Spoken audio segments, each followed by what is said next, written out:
Hello दोस्तों, एक बार फिर से स्वागत है आपका आरएम स्टडी पॉइंट में। आज हम पढ़ेंगे पॉलिटी क्लास 8 का यह चौथा अध्याय है बीटीबीसी का, कानून की समझ। इससे पहले हमने लोकसभा, राज्यसभा, संसद और राष्ट्रपति इनके बारे में पढ़ लिया है।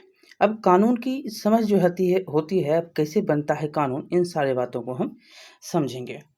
लिखा गया है कि क्या आपको पता है कि हमारे देश में विद्यालय की पहली कक्षा में नामांकन की उम्र क्या है? क्या उम्र है? यह तो शायद आपको पता होगा कि हमारे यहाँ वोट डालने के लिए क्या आयु सीमा है, या किसी व्यक्ति को थाने क्यों जाना पड़ता है। क्या इन सभी के पीछे कोई निर्धारित नियम होते हैं, या ये सभी बातें लोग अपनी इच्छा अनुसार तय करते हैं? आप लोग सही सोच रहे हैं कि चूंकि ये सारी बातें हमारे देश की कानून व्यवस्था से संबंधित है, इसीलिए ये एक निश्चित प्रक्रिया से तय की जाती होगी। आप आए दिन रेडियो, टीवी, अखबारों के माध्यम से विभिन्न प्रकार के कानूनों एवं नियमों के बारे में सुनते पढ़ते होंगे। उनमें से कुछ कानूनों से तो आप परिचित भी होंगे, जैसे कि विवाह की उम्र सीमा, दहेज लेने के लिए कानून, मताधिकार का कानून आदि। लेकिन कुछ कानूनों के बारे में आपकी जानकारी सीमित होगी, जबकि आपके घर के बड़े बूढ़े इनसे ज़्यादा अच्छी तरह से परिचित होंगे। जैसे संपत्ति खरीदने बेचने के नियम, विभिन्न प्रकार के झगड़ों को निपटाने के लिए कानून आदि। इस अध्याय में हम यह समझने की कोशिश करेंगे कि कानून बनाने की आवश्यकता क्यों है, नए कानून किस तरह बनते हैं और किस तरह से किस तरह से सभी पर समान रूप से लागू होते हैं। जितना ज़रूरी हमें यह सब जानना है, उतना ही ज़रूरी यह भी जानना है कि नागरिक होने के नाते हमें और लोकप्रिय व विवादास्पद कानून बनने की किसी भी सामूहिक व्यवस्था में संचालन के लिए जो नियम बनाए जाते हैं उन्हें कानून कहा जाता है। ये देखिए, बनने की कोई भी अगर अलोकप्रिय या विवादास्पद से कानून बनता है तो उसके विरोध होते हैं। और यहाँ पर देखेंगे तो किसी भी सामूहिक व्यवस्था के संचालन के लिए जो नियम बनाए जाते हैं उसको हम क्या कहते हैं? उसको हम कानून कहते हैं, कानून कहा जाता है। और इन कानूनों के बिना हम यह व्यवस्थित समाज की कल्पना नहीं कर सकते, और नियम कानून के बिना व्यवस्थित समाज की कल्पना भी नहीं कर सकते। समझ गए? चलिए, अब यहाँ पर देखिएगा कुछ पॉइंट है कि जब एक केंद्रीय मंत्री के भाई की हत्या के आरोप में सजा सुनाई गई तो वह अपने भाई को राज्य से बाहर भाग निकलने में विशेष मदद करता है। क्या आपको लगता है कि उस केंद्रीय मंत्री ने सही काम किया? नहीं किया। क्या उसके भाई को केवल इसलिए कानून से माफ़ी मिलनी चाहिए क्योंकि उसका भाई आर्थिक और राजनीतिक रूप से बहुत ताकतवर है? एकदम ये गलत बात है। और उस केंद्रीय मंत्री ने अपने हत्या के आरोपी भाई को राज्य से बाहर भेज दिया, ये सही काम नहीं किया। और ऐसा करके वह स्वयं भी कानून का अपराधी बन गया है। कानून सभी के लिए क्या होती है? समान होती है, और उसे मानना छोटे बड़े सभी लोगों का राष्ट्रीय धर्म है। राष्ट्रपति भी मानते हैं, तो आप क्या, प्रथम व्यक्ति जो राष्ट्रपति हैं वो मानते हैं। तो आगे देखेंगे कि यहाँ पर लिखा गया है कि सुनिश्चित कानून व्यवस्था समाज के लिए बहुत आवश्यक है। यह मानव कल्याण और मानवीय अधिकारों के आधार पर बनाए जाते हैं। कानून आमतौर पर स्थिर और निश्चित होते हैं, परंतु किसी विशेष परिस्थिति या जनता के द्वारा विरोध किया जाता है। यहाँ पर देखेंगे तो कानून कैसे बनता है, कानून कितने प्रकार के हैं, इसके बारे में भी हम जानेंगे। देखिए, लिखा गया है कि संविधान में उल्लिखित नियमों को संवैधानिक कानून कहते हैं। जो संविधान में है उसको हम संवैधानिक कानून कहते हैं। संवैधानिक नियमों के अनुरूप बनाए गए या अपनाए गए या अन्य कानून सामान्य कानून की श्रेणी में आते हैं। उत्तराधिकारी कानून, वैवाहिक कानून, अन्य जो है कानून, दंड विधान आदि हमारे देश के सामान्य कानून हैं। आपने अपने गांव या मोहल्ला में परिचितों के यहाँ शादी में भाग लिया होगा। उनमें अलग अलग धर्म के लोग भी होंगे। प्रत्येक धर्म में शादी की अलग अलग विधि है। हिंदुओं में शादी अग्नि के फेरे लेकर संपन्न होती है तथा मुस्लिम में शादी मौलवी के समक्ष एक दूसरे को अपनाने की स्वीकारोक्ति से हो जाती है। ईसाइयों में शादी चर्च में पादरी के माध्यम से शपथ लेते हुए अंगूठी बदलकर असंपन्न होती है और कानून इस सारे विवाहों को मान्यता तथा वैधता प्रदान करता है, क्योंकि ये शादियां जो है संबंधित व्यक्तियों के व्यक्तिगत कानून के अनुसार संपन्न हुई है। किसी व्यक्ति या व्यक्तियों के व्यवहार को निर्धारित तथा नियंत्रित करने संबंधी कानून व्यक्तिगत कानून की कोटि में आते हैं। संपत्ति, व्यक्ति व सरकार के बीच व्यवहार, आपराधिक घटनाओं तथा व्यक्तियों की सुरक्षा को नियंत्रित करने वाले कानून को सार्वजनिक कानून कहते हैं। जो संपत्ति, व्यक्ति, सरकार के बीच के व्यवहार और आपराधिक घटनाओं और व्यक्तियों की सुरक्षा को नियंत्रित करने वाले कानून को हम सार्वजनिक कानून कहते हैं। उपभोक्ता संरक्षण अधिनियम, सहकारिता कानून, दंड विधान आदि सार्वजनिक कानून हैं। सार्वजनिक कानून को दो भागों में विभक्त किया जा सकता है। एक कानून होता है दीवानी कानून और एक कानून होता है फौजदारी कानून। दीवानी कानून के अंतर्गत जायदाद, विवाह इत्यादि के झगड़े की स्थिति में लगाने वाले कानून एवं फौजदारी कानून के अंतर्गत क्या होता है तो लड़ाई, झगड़ा, हत्या, चोरी, डकैती आदि अपराध के लिए लगाने जाए वाले कानून। दो प्रकार के कानून हैं, एक दीवानी कानून है, एक फौजदारी कानून है। दीवानी कानून में जो है जायदाद, विवाह इत्यादि के झगड़ों और जो है फौजदारी कानून के अंतर्गत झगड़ा, हत्या, चोरी, डकैती ये सारे आते हैं। अब देखेंगे सोपान के रूप में कानून को हम इस प्रकार से विभक्त कर सकते हैं। देखेंगे कानून बना तो एक संवैधानिक कानून होता है, एक सामान्य कानून होता है। सामान्य कानून में जो है दो प्रकार के, एक सार्वजनिक कानून, एक व्यक्तिगत कानून। और सार्वजनिक कानून होता है वो दो प्रकार का, एक दीवानी कानून और एक फौजदारी कानून। ठीक है। अब देखिए जो भी किए गए यहाँ पर है कि कानून और किए जाने वाले खास कानूनों को संशोधित या वापस जो है लिया जा सकता है, जो ऊपर हमने पढ़ा था उसका यहाँ पर पॉइंट है। कानून कैसे बनते हैं, कानून बनते कैसे हैं तो लोकतांत्रिक व्यवस्था में कानून निर्माण करने का अधिकार सैद्धांतिक रूप से तो जनता का है, परंतु तकनीकी एवं व्यवहारिक दृष्टि से जनता के प्रतिनिधि कानून का निर्माण करते हैं, जो सांसद होते हैं या जो एमएलए होते हैं। भारत में कानून बनाने का दायित्व संविधान ने भारतीय संसद को दिया है, क्योंकि सांसद जनता के प्रतिनिधि हैं। संसद एक प्रमुख कार्य देश के लिए कानून बनाना है। कानून बनाने के लिए एक निश्चित प्रक्रिया अपनाई जाती है। आमतौर पर जनता अपने पहले समाज की समस्याओं के समाधान के लिए किसी खास कानून को बनाने के लिए आवाज़ उठाती है। जनता के उठाए गए मुद्दों को मंत्रिमंडल द्वारा उस विषय से संबंधित विभाग या विधेयक समिति के पास सुझाव एवं विधेयक निर्माण के लिए भेजा जाता है। उसके बाद जो है मंत्रिमंडल विधेयक को संसद में पेश करता है। उसका मूल उद्देश्य एवं समय निर्धारित करती है। भारत में संसद के दो सदन हैं, एक लोकसभा का, एक जो है राज्यसभा का। सामान्यतः विधेयक को किसी भी सदन में रखा जा सकता है। विधेयक पर सदन में विस्तृत चर्चा होती है, जिसमें सुधार एवं संशोधन भी किए जाते हैं होता है। और इसको समझने के लिए यहाँ पर हम देखेंगे।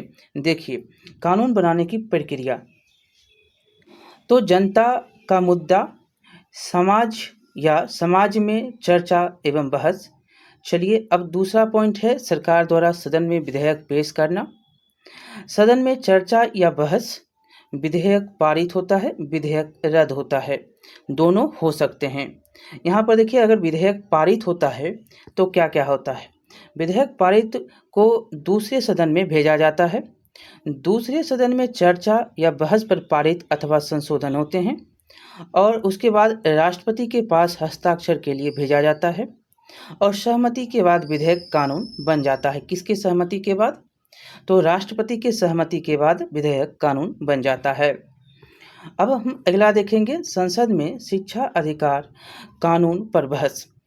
आज़ादी के बाद संविधान में शिक्षा पर विशेष ध्यान दिया गया।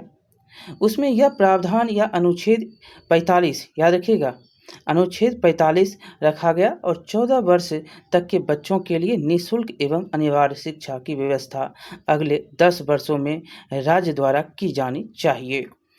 आज 60 वर्षों के बाद भी बाल मजदूरी, पढ़ाई पूरी किए बिना विद्यालय छोड़ने वाले बच्चों की संख्या व लड़कियों की कम साक्षरता प्रतिशत इस बात की ओर संकेत करते हैं कि सरकार द्वारा बनाए गए शिक्षा संबंधित कानून पूरी तरह से लागू नहीं हो पाए हैं। इसको लेकर नागरिक संगठन, छात्र संगठन, समाज सेवी संस्थाएं, अभिभावक एवं आम लोग कई कार्यक्रम, सम्मिलित, मीटिंग, प्रदर्शन व अध्ययन आदि करते हैं। यहाँ पर रीना है, ये अध्यक्ष हैं। और रीना जी आपकी बारी है, बोले।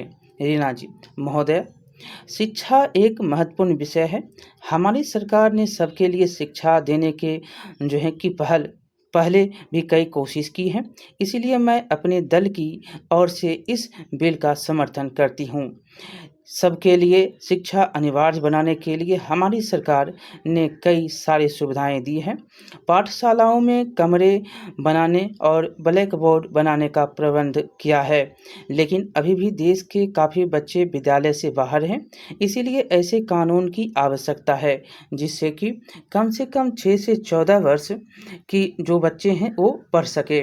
और अगला है कि अब मैं अनुराधा जी से अनुरोध करती हूँ कि वो बोलें। अनुराधा जी: महोदय, मैं इस बात से खुश हूँ कि इस विधेयक में यह प्रस्ताव है कि किसी भी बच्चे को विद्यालय जाने के लिए 1 किलोमीटर से अधिक दूरी नहीं तय करनी पड़ेगी। ऐसा होने से खासकर लड़कियों को पढ़ने में विशेष सहूलियत मिलेगी, क्योंकि अधिकतर अभिभावक विद्यालय दूर होने के कारण लड़कियों को पढ़ने नहीं भेजते और उनके पास उनके पास अपनी बेटियों को भेजने का साधन भी नहीं है। अब देखेंगे तीसरा। तो धन्यवाद। अब विकास जी अपनी बात कहेंगे। विकास जी: महोदय, मैं इस विधेयक का पूरी विनम्रता से विरोध करता हूँ। ये विरोध कर रहे हैं। हमारे पास सभी के लिए शिक्षा हेतु कई नियम हैं। कोई भी नया कानून बनाने की समस्या का समाधान नहीं होता। असली समस्या है कि बनाए गए नियमों और नीतियों को सही ढंग से लागू नहीं किया जाता। संविधान में राज्य के नीति निर्देशक सिद्धांतों में यह कहा गया था कि संविधान के लागू होने के 10 वर्षों के भीतर सभी के प्राथमिक शिक्षा व्यवस्था की जाएगी। उस बात को आज 62 वर्ष से अधिक हो गए, लेकिन अभी तक नहीं हुए हैं। अगला है कि रीना जी: महोदय, माननीय सदस्य को इस विषय में पूरी जानकारी नहीं है। मैं सदन को यह बताना चाहती हूँ कि इस विधेयक में एक प्रावधान है कि जो बच्चे अभी तक विद्यालय से नहीं जुड़े हैं उन्हें भी उनकी उम्र के मुताबिक कक्षा में नामांकन करने हेतु विशेष तैयारी करवाई जाएगी। इससे दलितों तथा विकलांगों पर विशेष ध्यान दिया जाएगा। अगला है कि रीना जी आपका समय समाप्त हो गया। अध्यक्ष जी बोलते हैं। अब देखिए, बहस हो रही है ना कोई बिल पर, तो कई सदस्यों ने इस बात पर जोरदार विरोध किया। यह उचित नहीं है। आपको रीना जी को और समय देना चाहिए। अध्यक्ष शांत रहें। अंतरा जी अब आप बोलेंगे। अब संसद का देख सकते हैं बहस कैसे होता है। महोदय, शिक्षा के किसी कानून का तब तक कोई लाभ नहीं होगा जब तक सभी के लिए समान विद्यालयों की व्यवस्था नहीं की जाती। हमारे देश में कई तरह के विद्यालय चल रहे हैं जिनकी वजह से एक जैसी शिक्षा की व्यवस्था करना संभव नहीं लगता। यदि सरकार इस विषय में गंभीर है तो कानून में यह प्रावधान किया जाए कि कोई भी निजी विद्यालय नहीं रहे। अगला है एतस कुमार।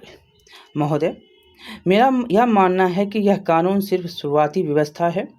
बाद में हमें उच्च शिक्षा को भी ऐसे कानून के दायरे में लाना पड़ेगा। 14 वर्ष तक आते-आते बच्चे अधिक से अधिक कक्षा 8 तक ही पहुंच पाते हैं। 8वीं तक की पढ़ाई से जीवन चलाने में क्या सहायता मिलेगी? क्या हम सिर्फ दैनिक वेतनभोगी मजदूर पैदा करना चाहते हैं, जो नाम लिख लें और थोड़ा बहुत हिसाब किताब कर लें? मेरा मानना है कि अगर आप चाहते हैं कि मजदूर का बेटा मजदूर ना हो, तो इस कानून को व्यापक रूप से उच्च शिक्षा तक बढ़ाया जाए। अब देखिए, अब यहाँ पर आवाज़ उठाते हुए किसी भी बिल को कानून बनाने के लिए संसद में किस प्रकार की कार्रवाई मतलब चर्चा होती है, इसे निम्न जो है प्रकार से समझा जा सकता है, जो कि हमने अभी पढ़ा। अब देखिए यहाँ पर है कि बहस इसी तरह चलती रही। बहस के बाद अध्यक्ष ने विधेयक पर मतदान करवाया। विधेयक बहुमत से पारित हो गया। दिन यहाँ पर है कि दिए गए उदाहरण से स्पष्ट होता है कि कानून बनाने में जनता की भूमिका अहम होती है। कानून बनाने की हर प्रक्रिया में जनता की आवाज़ सबसे महत्वपूर्ण होती है। जनता की यह आवाज़ टेलीविज़न, अखबारों, रेडियो तथा आम सभा, ज्ञापन, अध्ययन और धरना प्रदर्शन आदि जरिए द्वारा जो है यादी के जरिए सुनी और व्यक्त की जा सकती है। अब देखिएगा, क्या कानून सब पर लागू होते हैं? तो संसद में देख सकते हैं, ये संसद में बहस होता हुआ। देखिए, कानून सब पर लागू होती है तो हमारे देश पर जो देश का कानून धर्म, जाति, लिंग के आधार पर व्यक्तियों के बीच आपस में कोई भेदभाव नहीं करता। कानून देश के सभी नागरिकों पर समान रूप से लागू होते हैं, चाहे व्यक्ति धनी हो या गरीब हो, या पुरुष अगड़े हो या पिछड़े हो, सरकारी हो या राजनेता हो, यहाँ तक कि संबंधित व्यक्ति देश का राष्ट्रपति ही क्यों ना हो। कानून सभी पर समान रूप से लागू होते हैं, अर्थात कानून के ऊपर कोई व्यक्ति नहीं होता। यदि कोई व्यक्ति अपराध करता है या कानून का उल्लंघन करता है, तो उसके लिए एक निश्चित सज़ा होती है। सज़ा तय होने तक की एक निश्चित प्रक्रिया होती है, जिसमें व्यक्ति का अपराध साबित होता है। अगला है कि हमारे देश में कानून का उल्लंघन करने के लिए या अपराध की सज़ा देने के लिए न्यायालय होते हैं। न्यायालय की सज़ा जो है निर्धारित करते हैं। अगले अध्याय में हम इसकी चर्चा करेंगे विस्तार से। आगे है कि यहाँ पर यदि आप अध्याय के शुरू में दिए गए उदाहरण को दोबारा पढ़ें तो पाएंगे कि केंद्रीय मंत्री द्वारा किया गया जो है कार्य सीधे कानून का उल्लंघन है, जो कि उनको अपने भाई को राज्य से बाहर करता चले जाओ। इस व्यवस्था में लोग अपनी स्वतंत्रता एवं मनमाने ढंग से इस्तेमाल नहीं कर सकते और भारत में सभी लोग कानून की दृष्टि से बराबर हैं। यहाँ पर है अगला लोकप्रिय कानून का उदाहरण। देखिए, बिहार प्रेस 1882 एवं अन्य घटनाएं। बिहार राज्य में 1882 में बिहार प्रेस बिल के नाम से राज्य विधान पालिका द्वारा एक कानून पारित किया गया और यह कानून में ऐसी बातें लिखी गई थी जिनका सहारा लेकर राज्य सरकार की आलोचना करने वाले किसी भी व्यक्ति, अखबार या पत्रिका से जुड़े सभी लोगों को दंडित किया जा सकता था। सरकार की आलोचना करने पर यह आरोप आसानी से लगाया जा सकता था कि अमुक ने अपने विचारों को लापरवाही से व्यक्त किया, जिससे लोगों के हितों को हानि पहुंची। यह अंग्रेजों वाला कानून यहाँ पर लागू हो रहा था। ये देख सकते हैं कि 1982 वाला है, प्रेस बिल वापस लो। तो इस कानून से विचारों को व्यक्त करने की स्वतंत्रता, मौलिक अधिकारों पर किसी भी तरह के रोक लगाई जा सकती थी। इस कानून का जो है लोगों ने लिखकर, धरना प्रदर्शन और अन्य माध्यमों से जमकर विरोध किया। 3 सितंबर 1982 को इसके विरोध में अखिल जो है अखिल कानून मतलब अखिल परिषद बनता है और कानून का विरोध होता है। ऐसे कानून जो हैं लोगों का जो है ऐसे कानून बने जिनका लोगों ने पुरजोर विरोध किया। अब यहाँ पर है कि अपनी शिक्षिका की मदद से ऐसे जो है कुछ कानूनों की सूची बनाई जो जनता के दबाव में वापस लिए गए। अभी आप हाल ही में जान सकते हैं कृषि बिल। ठीक है? चलिए, अब हम आगे पढ़ेंगे। ये देख सकते हैं कि ये इरोम शर्मिला का अनशन है। तो उत्तर पूर्व के कुछ राज्य में सशस्त्र सेना अधिनियम लागू किया गया है। यह अधिनियम सेना को यह अधिकार देता है कि सेना बिना किसी आदेश के कभी भी लोगों के घरों की तलाशी ले सकती है और लोगों को गिरफ्तार कर सकती है। वहाँ के लोग इस अधिनियम का पिछले कई सालों से विरोध कर रहे हैं। अगला है कि 1974 से 76 तक लगाए गए आंतरिक आपातकाल के दौरान भी प्रेस और बोलने की आज़ादी पर सख्त जो है लोग रोक लगाई गई थी। इसका उदाहरण देते हुए चंडीगढ़ के एक प्रधानाध्यापक बताते हैं कि जब लोग पढ़ाते थे तो पुलिस वाले यह देखते थे कि क्या पढ़ा रहे हैं।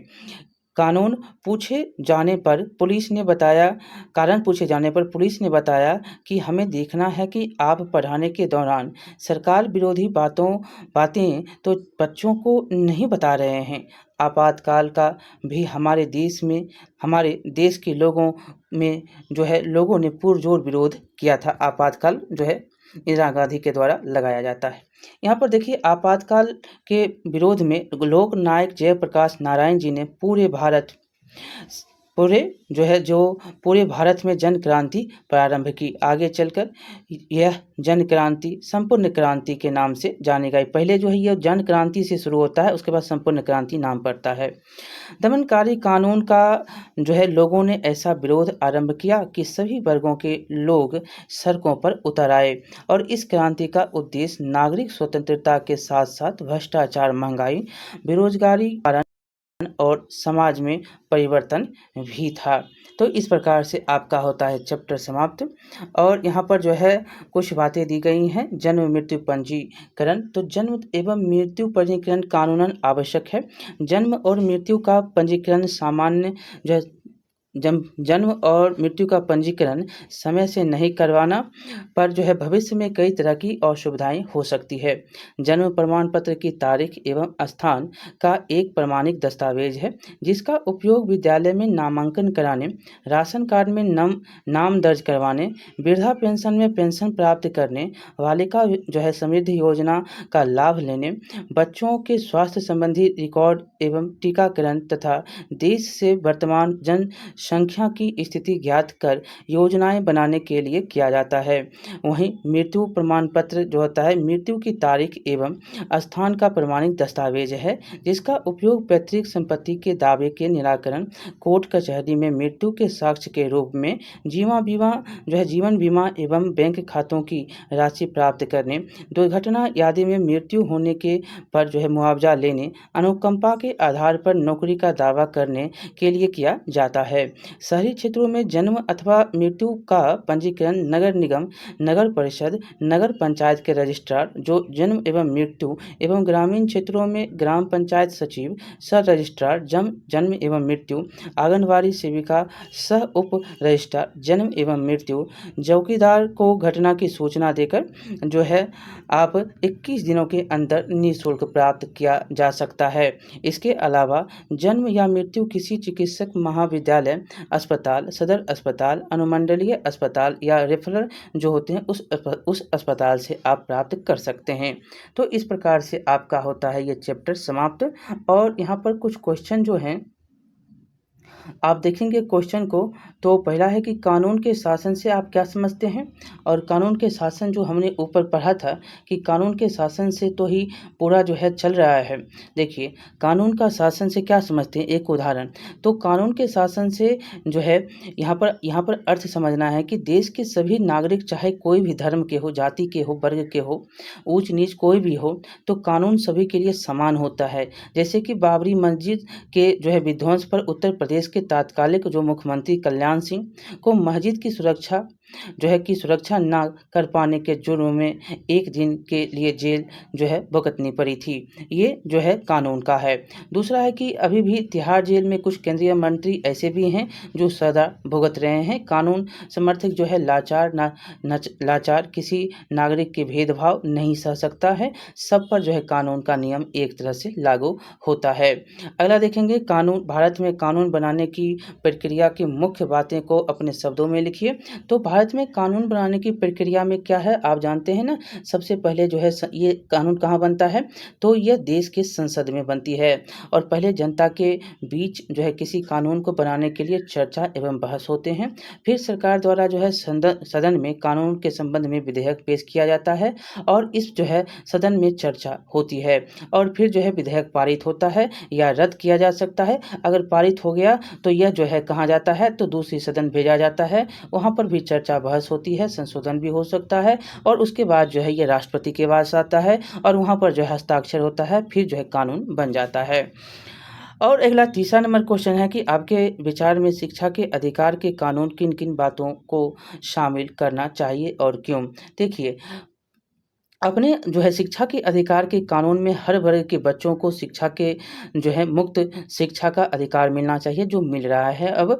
और ऐसा जो है इसलिए कि राष्ट्र के सम्मान यहाँ पर बढ़ेगी शिक्षा के प्रति। जो है शिक्षा में जो है ऐसा होगा, अगर शिक्षा सभी पाएगा तो राष्ट्र के सम्मान को यहाँ पर बढ़ावा मिलेगा। शिक्षित अगर समाज होगा तो विकसित समाज होगा और बच्चे अगर पढ़ेंगे तो हमारे जो है भविष्य क्या होंगे, अच्छे होंगे। अगर बच्चे पढ़ेंगे तो उनके जो भेदभाव और जो भी आप देखते हैं वो सारे बंद होने की संभावनाएं हो सकती है। धार्मिक जो कार्य किए जाते हैं, धार्मिक जो ताना बाना होता है, उन सारे बातों को आप समझ सकते हैं कि शिक्षा से सुलझाया जा सकता है। अगला देखेंगे कि अगर किसी राज्य या केंद्र की सरकार ऐसा कोई कानून बनाती है जो लोगों की ज़रूरतों के अनुसार ना हो तो आम लोगों को क्या करना चाहिए, तो धरना पर बैठ जाते हैं। आम लोग सरकार के कानून के खिलाफ जो है अन्य प्रकार के प्रदर्शन करते हैं, विरोध करते हैं।